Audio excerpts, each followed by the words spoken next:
kanaan keessaa dubbadhu macaafa moototaa isa duraa boqonnaa 19 lakkoofsa 5 amma 8 tan dubbisa. Akkas jedha maqaa gooftaa Yesuusiin an dubbisa. Inni mukicha jala gadi ciisee rafaawatu jiru kuno ergamaa Waaqayyoo tokko dhufee isa rurrukute. Ka'iitii nyaadhu jedheen.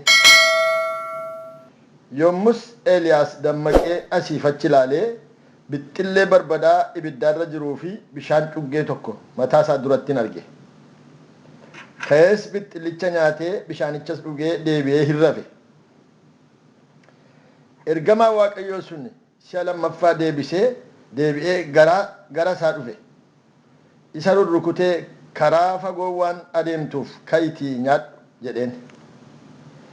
Eeliyaas yommus ka'ee in nyaate hin dhuges humna nyaatichi kenneefiinis guyyaa 40 fi halkan 40 ammas siin tulluu Waaqayyootti na deeme. Ameen. Sagalee kee nutti dubbadhu. Gooftaa si dhageenyaa nu gargaari. Adaraa dubbachuu kee duwwaa miti dhaga'uudhaaf dandeettii nuu kenni. Isin dubbii koo akkan itti dubbadhu dhaga'uu waan hin dandeenyeef hin amantan jette warra Yihuudotaatiin. Dhaga'uun dandeettiidha. Dandeettiin kun immoo dandeettii hafuuraati. Kan ammoo situ namaaf kenna. Namoonni amma danda'anii utuma dhaggeeffatanii dhaga'uu dadhaban jiru. Dhaga'uu dadhaba namni gurra dhaba. Laphee banamaa dhaba. Gurra dhaga'uu laphee banamaa nuuf kenni. Nu barsiisi. Dubbiin kun dubbii salphaa miti. Asitti amma sagaleen ilaallu ergamaa Waaqayyoo jedhee dubbata. Waaqayyo jedhee dubbata. Dubbii Waaqayyooti, dubbii hafuuraati. Waan salphaa miti. Yaa Waaqayyo nutti dubbadhu. Si dhaga'uufis nu gargaari. Maqaa kee hin jalqabnee amma dhumaatti nu wajjin ta'e. Maqaa Yesuus Kiristoosiin. Ameen. Karaa fagootu si dura jira ka'iitii nyaadhu. Karaa fagootu si dura jira ka'ii nyaadhuudha. Eenyutu akka jedhaa eenyuun jedhaa yoo jennee ilaallee amma akkuma dubbifne ergamaa isa waaqarraa dhufe sanatu nama Waaqayyoo Eeliyaasiin jedha. Ergamaa takkeedha. Ergamaa waaqarraatiin. Ergamaa namaa miti. Ergamaadhuma waaqarraa gadi bu'eetu isuma qaama hafuuraa uffatutu bifa fooniitiin Eeliyaasitti mul'atee dhufee harka isaatiin rurrukutee nama ciisu tokko. Harka ergamaa waaqaatu dhufee Eeliyaasitti bubbu'e. Harka ergamaa waaqaatu itti bubbu'ee dammasse ribaa. Nutti bu'ee nu haa dammassu warra rafnee jirru. Harki isaa nutti haa bu'u. Harka ergamaa waaqaatu itti bu'ee dammassee ka'ii nyaadhu jedheen. Eeliyaasii yeroo ka'ee dammaqee asiifachi ilaalu bixxillee barbadaa abiddaarra jiru tokkoo fi bishaan cuggee tokko argeedha. Wanta hin argamnetu ijaan hin argamnetu wanta ijaan argamu tokko fidee dhufe gara Eeliyaas. Ergamtichi fidee wanta argamaa tokko fuula isaa dura kaa'e. Yeroo inni galagalee ilaalu jira. Bixxillee jiraam. Bixxillee nyaatantu. Bixxillee nyaataa. Bishaan dhugaatii. Nyaataaf dhugaatii. Bixxillee nyaatee bishaan isaa irratti dhugee innoo irribu waamsee deebi'ee rafe. Ammas dhufeetti bu'ee dammaqse. Dammaqsee maal taatee rafta ka'ii karaa dheeraa si dura dhaa'e. Waaqayyo warra karaa dheeraa ittiin deemuu in nyaachisa hin obaasa jedheen dubbadha. In nyaachisa. Warri nyaatan nyaannee hin deeman karaa dheeraa. Nyaati humna namaaf ta'a. Karaa nama deemsisa. Waamicha keessan keessatti Waaqayyo nyaadhu isiniin jedha taanaan karaa dheeraa isiniin deema jechuudha. Karoora isiniin qaba jechuudha. Yeroo na waame ijoollummaa kootti gara waggaa 10 wayii keessan jira. Macaafa qulqulluu argadheen lafa kaa'uu dadhabe. Galgalas ganamas nan dubbisa waan isaan beeku. Amman deemuun beeku maal akkan godhuu akkan tajaajilaa ta'u isin beeku maal akkan godhu isin beeku garuu nyaadhu naan jedha. Jireenya keenya keessatti nyaata hin qabnu taanaan gatii hin qabnu. Namoota dubbiin nyaataa kun amma Eeliyaas nyaatuma buddeenuma nyaate maaliif hin dadhabee sababiin itti dadhabeef immoo gara dudduubaatti deemnee ilaallee lakkoofsa tokko kaafnee mee dubbifne sababii qaba. Dadhabee kufee ciise. Lakkan jedhame dhaggeeffadhaa lakkoofsa tokko kaaseen dubbisa. Ahaab mootichi wanta Eliyaas hojjete hundumaa attamittis raajota Ba'aal hundumaa billaadhaan akka fixee Ezaabeel haadha manaa isaatti hime. Kana irratti Ezaabeel gara Eliyaasitti nama ergite akkuma ati raajota Ba'aal fixee boryoowwan si ajjeesuudhaa baadhee yoon si ajjeesuudhaa baadhee waaqoliin na ajjeesan jette. Yommus Eliyaas sodaatee lubbuu isaa oolfachuudhaaf ka'ee hin baqate. Yihuudaa keessa mandaraa Bershaabee yommuu ga'ee naannoo isaa achi dhiisee naa'oo isaa achitti dhiisee ofii isaatii lafa onaa keessa adeemsa guyyaa tokko erga adeeme booddee muka akka dhadhansaa tokko jala hin taa'e. Achittis akka jedhee kadhate hin kadhate kadhannaa kadhatame kadhannaa kana dhaggeeffadhaa. Achittis ana abboota koo irra waan ani wayyineef amma naga'aatii yaa Waaqayyo na ajjeesi jedhee hin kadhate. Maal kadhate beektu? Kadhannaa bareedaadha miti? Kadhattanii beektu isin akkasitti.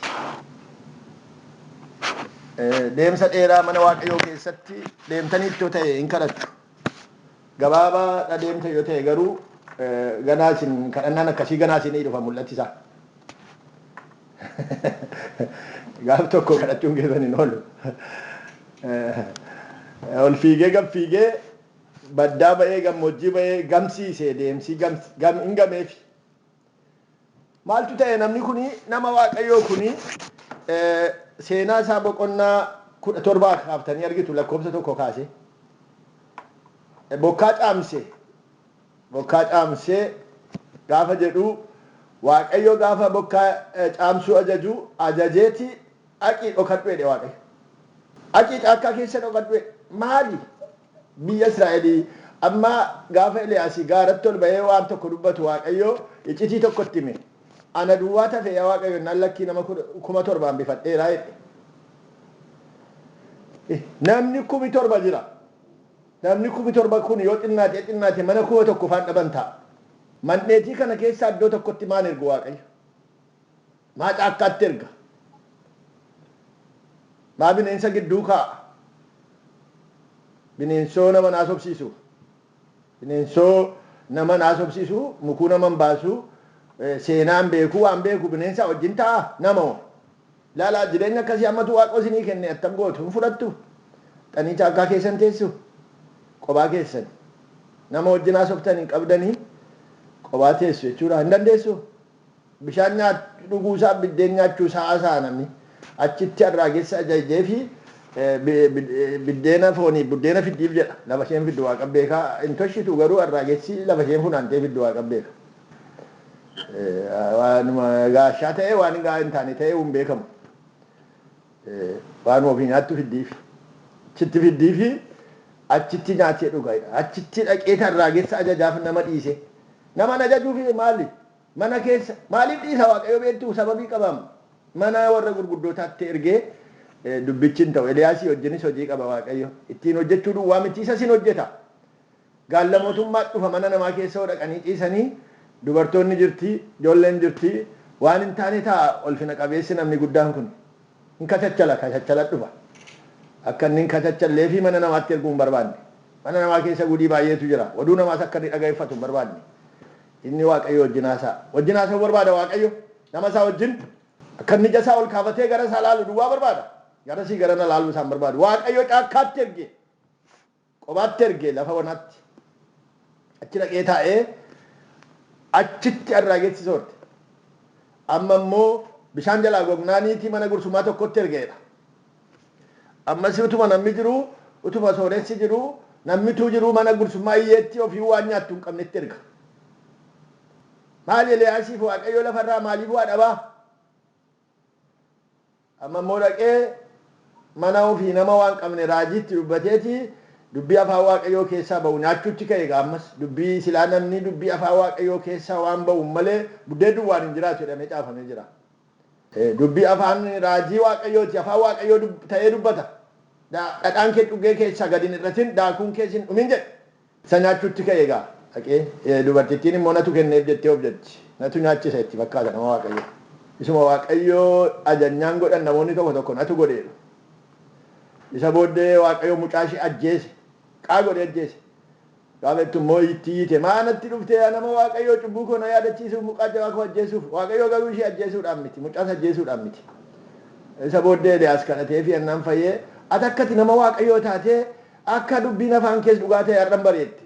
Takka tutturaniiru erga gaaficha immoo gaafa argite sanaa ilaa qoraan funaanaan jira. Maxinottii mana koo jirtu sanaa daakuu mana koo jirtu sana maxinee nyaadheen mucaa koo wajjin du'uudhaaf jenneetti. Duuti ishee gaafa safeemu. Gaafa duuti ishee hafe sun nama waaqayyooti jechuun dandeenyeem nama kanaan. Gaafa safeem duuti ishee.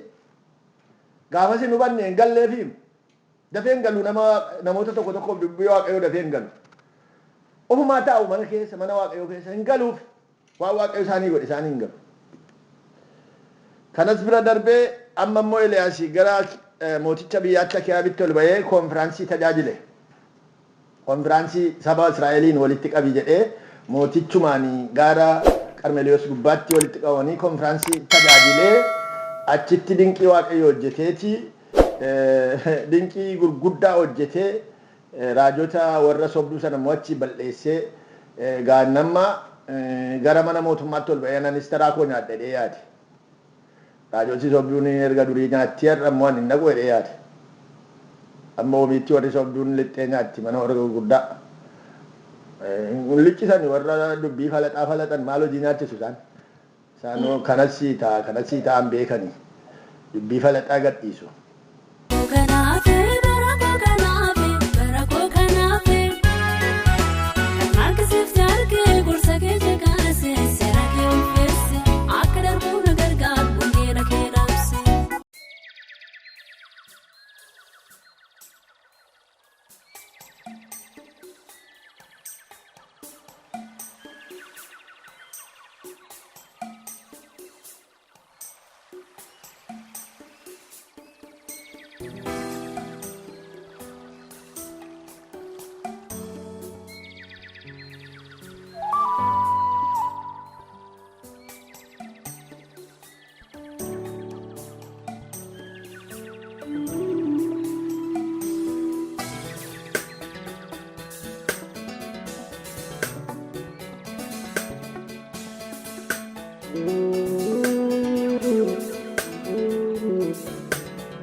Damsani dabarsa gurra dhaga'utti labsa. Damsani dabarsa damsani dabarsa gurra dhaga'utti labsa.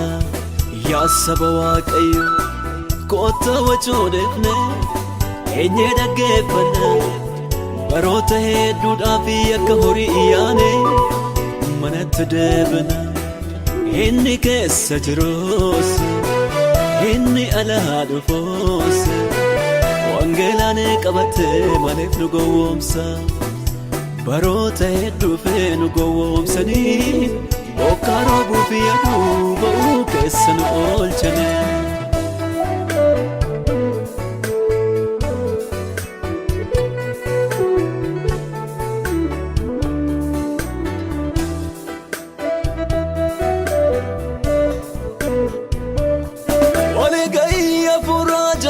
Pesani laba parfata irratti feerani inni kaan irraja inni kaan hin waca konkolaataa bitaa biyya alaabata jedhee waliif raajee karaarra walgata dhukkubsataa baay'ee dawartaa harcaafte inni kaan busarraa ersirraa fayyite hin fayyine jarri deebi'ee tammaate raajii sobduun kaate waaqa sobaa goote gargara baafannu ya saba waaqayyo raajii sobduun kaate waaqa sobaa goote gargara baafannu ya jamaa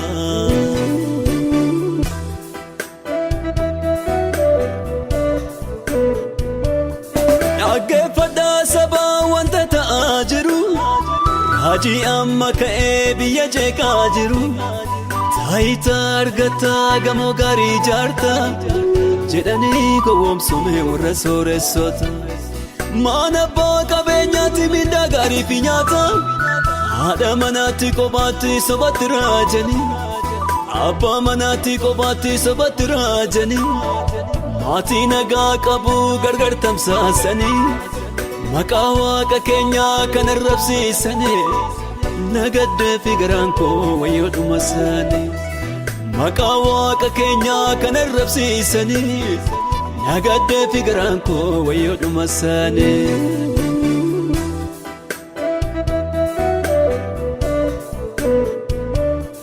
karaa deemaa waldaa kiristaanaa kan saba keenyaayyuu na dhibeeme wal faana warra dhugaa raajanii kan waaqayyo kaase hacuucaanii rakkise mana gad baase kun amma yoomitti kan inni itti fufu harca'umsi ta'ee dhugaan itti fufu barcummi sobdoota urseenuuf kufu maqaa waaqa keenyaaf hundumtuu haa gugguufu kun amma yoomitti kan inni itti fufu harca'umsi ta'ee dhugaan itti fufu barcummi sobdoota urseenuuf kufu maqaa waaqa keenyaaf hundumtuu haa gugguufu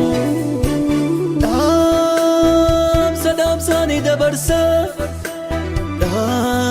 dhaamsaanii dabarsa gurraa dhaga'utti labsa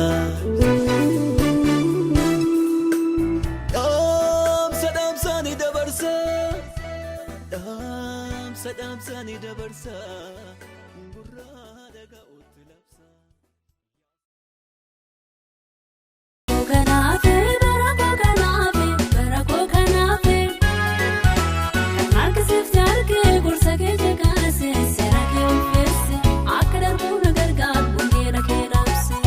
waan dinqiidha waan isin dhibuudha dubbiyaan amma dubbisi keessatti wanti isin agartani amma wanti ta'e maa inni bokkaa waggaa 3 walakka aarsaa dhiyeessee jennaan abiddi waaqarraa gadi bu'ee aarsaa isaa gube kun dinqii guddaadha hoduu namatti himamuun ta'uudha amma immoo bokkaa waggaa 3 walakkaa caammeeti kadhatee roobsise kun wanta namatti himamuun ta'uudha aki ammootichi garuu kana dhiiseeti isa gaarii isa inni waaqayyo ittiin hojjete hin dubbanne ila mootiidha garuu hamatti ufokkiftu warra bajalla isa waaqayyo ittiin dubbate hojii gaarii dhiisee maal dubbata hojii hamaa dubbate raajota ba'al fixeedheeti hamaa isaa dubbate akkasuma yeroo nuyi hojii waaqayyo isa dhugaa hojjennu namoonni nu galateeffatu seenaa nu galateeffatan gaarii keenya dubbatu seenaa gaarii keenya dubbatan maqaa badii keenya dubbatu waan hamaan nuyi wanta isa gaarii ta'e hamaatti gadu isa hamaa keessa calalanii waa'ee keenya ittiin maqaa nu balleessu isa kana isa dinqii namni dhume ooleem waggaa 3 walakkaa bokkaan caamee namni dhumeeraam biyyi dhumeeraam namni roobsan jiruum raajootti 100 meeqa taatu bokkaa dhiisii tiifuut xab gochuu dadhabdeem garuu dachaatee raajiim sobduun dachaatee mana mootii keessaa buddeen nyaattiim mana mootummaatiin walii galtee raajii sobaa sobdiim amma Eliyaas ol baanaan bokkaan dhufeem eebbi dhufeem namni waaqayyoo kadhannaan roobe waggaa 3 walakkaa lafti tarsa'e dhoqqee ta'eem hin roobeem kanan dubbatuum namni suni mootiidhaam isa gaariin dubbatu innoo raajota kee fixe jennaanii isheenootti fokkorte sin ajjeeseette akkuma ati isaan goote anis si godhette ammayyuu salphina jechuudha nama guddaadha Eliyaas ammayyuu salphifti warri waaqayyoon hin beekne raajota waaqayyoon salphisuum nama dhugaa dubbii waaqayyoo dubbatu warri siyaasaan qabamanii sammuun isaanii tabalaasheen salphisuum warra bilaasha ta'aniidha jal'ina baranii soba baranii maqaa nama balleessuu baranii maqaa balleessu ofuma namni kun nama waaqayyooti ergaa waaqayyoo baatee deema waaqayyoo waan dubbadhu jedhee dubbatam waan waaqayyoo jedhe hojjedhu jedhee hojjeta ajjeesuudhaaf kaanaan baqate waaquma takka godhe baqatee sokke aqeetii lafa onaa keessa naa'oosaa nama isaaf hojjetu tokko achitti dhiisee guyyaa tokko guutuu deemee guyyaa tokko deemeetii aqee muka dhandhansaa jalatti kufe dhandhansi sunii qoraattii qabdi achitti kufee lafa dha'ee achitti lafa dha'ee hin dadhabe foontu dadhabe hafuuraan utum ta'in namni kun foonii hin dadhabe lola hafuuraa sanas immoo hin gameef booris hin jallisuu ibtaanis hin jallisuu hin gameef aara galfii dhabe amma abboota koorraan hin wayyuu na ajjeesee yeroo namatti jaamuudha kadhanna akkasiin yeroon kadhatamu jira du'a yeroo kadhatan jira namumti waaqayyoo namatti jaama garasii garanaa dhuftee namatti yitee jireenya namaa tasbaddee gochuu barbaatti jalloonni famoonni dhugaa waaqayyoo isin keessa jiru akkasin hin argine isin gooti maal godhu kana caalaan ani dhuguma sobaayii kana caalaa dhuguma erganaa wajjin jiraatte ta'ee waan biraa wonaan gootu silammee na ajjeesee kadhannaa darkaa bade nurkaa bada in kadhannaa yeroo akkasii jira na ajjeesi maalinni nagaa kana caalaa jedheen garuu jireenya ofii jireenya namaa kan murteessu ee'uudha waaqayyoodha bara jireenya namaa kan murteessu waaqayyoodha tajaajila namaa kan murteessu waaqayyoodha deemsa namaa kan murteessu waaqayyoodha laas irratti barumsa kana baradhaa ati nan godha jettee gochuu hin dandeessu bara kee murteessuu hin dandeessu tajaajila kee murteessuu hin dandeessu karaa kee murteessuu hin dandeessu waaqayyotu murteessa hingaa jedhe hinga'u jedhe waaqayyo immoo isatu murteesse kan murtoo kaa'eeraan waaqayyo fuula isaa dura Eliyaas nama duuyyuu mitiim biyya lafaa kana keessaa nama addaatiim nama fooniin gara waaqaatti ol ba'uudhaaf dadhabbii kee baay'ee ta'ettee maaliif nuffita waaqayyoo waan addaa sii gochuuf jedha waan namni hin argin waan namaaf takkaan taane ta'uufiif jedhaaf nama kanaaf farda waaqayyoo yaabbatee ol ba'uuf jedhaaf gara teessoo waaqayyootti inni garuu qileetti gadi bu'uu kadhata biyyoo keessa ciisuu kadhata ati biyyootti gadi hin buutu ati hin duutu haleluuyaa kainaat